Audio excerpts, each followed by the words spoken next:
Dieu a choisi l'Église pour résister à Satan, afin d'introduire son royaume. La première fois que le Nouveau Testament mentionne l'Église, il mentionne aussi le Hadès, Matthieu 16-18. Nous savons tous que la dispensation du royaume s'étendra sur une période de 1000 ans. Mais quelle est la relation qui existe entre ces 1000 années et Satan? Dans les premiers versets du chapitre 20 de l'Apocalypse, il nous est dit que ce sera le temps pendant lequel Satan sera enchaîné dans l'abîme. Ce sera un temps d'humiliation pour lui. Ne savez-vous pas que vous jugerez les anges? 1 Corinthiens 6-3. Nous voyons par ce passage que l'Église dans le futur jugera aussi les anges qui ont péché. Ces anges se sont rébellés avec Satan contre Dieu. Ce sont les principautés, les dominations qui exercent leur pouvoir aujourd'hui. Éphésiens 6-12, Colossiens 2-15. Et les princes mentionnés dans Daniel 10, 13 et 20. Et Dieu dit que nous les jugerons. Mais quand? Lorsque Christ reviendra pour établir son royaume. Par conséquent, la prédication de l'évangile du royaume des cieux n'est rien de moins que de déclarer que Dieu qui règne aujourd'hui dans les cieux régnera aussi demain sur la terre, en chassant complètement celui qui est aujourd'hui le prince de ce monde avec tous ceux qui l'auront suivi et les esprits méchants, afin que l'homme nouveau, Christ et son Église, puissent régner. Ainsi donc, l'évangile du royaume des cieux vise directement la puissance des ténèbres.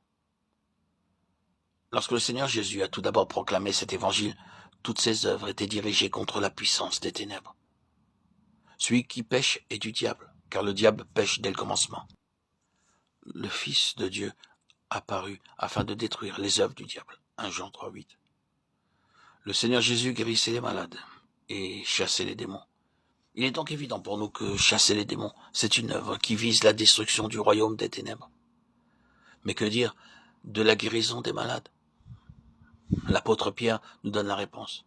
Lorsqu'en décrivant le ministère terrestre de Jésus, il déclare que le Seigneur guérissait tous ceux qui étaient sous l'oppression du diable. Acte 10, 38. Si nous lisons attentivement les évangiles, nous remarquons que pendant toute sa vie sur cette terre, le Seigneur Jésus a eu pour objectif la destruction des œuvres du diable. Par conséquent, son œuvre sur cette terre a eu des effets bien plus grands sur les démons que sur les hommes.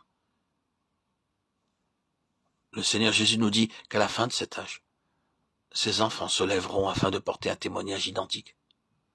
Nous devons remercier le Seigneur pour le fait que, durant ces quelques années, un nombre important parmi ses enfants se sont levés afin de combattre Satan. La guerre spirituelle dans la vie de nombreux croyants est devenue une réalité. Ce n'est plus dorénavant pour eux une simple question de terminologie. Nous devons nous lever et témoigner de l'évangile du royaume des cieux pour que vienne le royaume de Dieu et pour que la souveraineté de Dieu se manifeste dans ce monde en chassant Satan et sa puissance. En d'autres termes, nous devons rendre témoignage à la victoire de la croix de Christ.